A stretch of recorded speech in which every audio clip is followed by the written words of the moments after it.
పేరు చెప్తాను. నా పేరు జుబేదా, నేను దివ్యాంగుల రాష్ట్ర ఫౌండర్ని.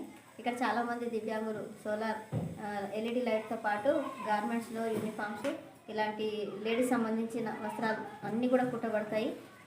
ప్రైవేట్ స్కూలు మరి గవర్నమెంట్ స్కూల్ యూనిఫామ్స్ కూడా కుడుతున్నాం ఇక్కడ. మీరు ఏదైనా ఉంటే మా యొక్క దివ్యాంగుల సొసైటీకి ఆర్డర్స్ ఇస్తే బాగుంటుంది. అన్నిట్లో వీళ్ళు తక్కువ అని చెప్పి సమాజం చూస్తుంటుంది, కానీ అన్నిట్లో సమానం అని చెప్పేసి ఈరోజు మేము నిరూపిస్తున్నాము. ఈ ఒక సొసైటీ పెట్టి 8 సంవత్సరాలు అవుతుంది. మేము అద్భుతంగా టైలరింగ్ ట్రైనింగ్, మగ్గం ట్రైనింగ్, బ్యూటిషియన్స్ ఇలాంటివి కూడా ఇస్తుంటాము. రెగ్యులర్గా ఇక్కడ వర్క్ నడుస్తుంటుంది. నేను రిక్వెస్ట్ చేస్తున్నా, మాకు ఆర్డర్స్ ఇస్తే కొంతమంది ఇక్కడ సొంతంగా ఉపాధి చేసుకోవడానికి బాగుంటుందని చెప్పేసి. మీరు కనుక బల్క్లో డ్రెస్సెస్ కానీ లేదా సోలార్ ప్యానల్స్ కానీ కొనాలనుకుంటే వీళ్ళకి ఆర్డర్ ఇస్తే వీళ్ళు మనకు పర్ఫెక్ట్ స్టిచ్చింగ్తో చేసి పెడతారండి. అలాగే మన వైపు నుంచి హెల్ప్ చేసినట్టు ఉంటుంది. కాంటాక్ట్ నెంబర్ సుబేదా గారిది నేను మెన్షన్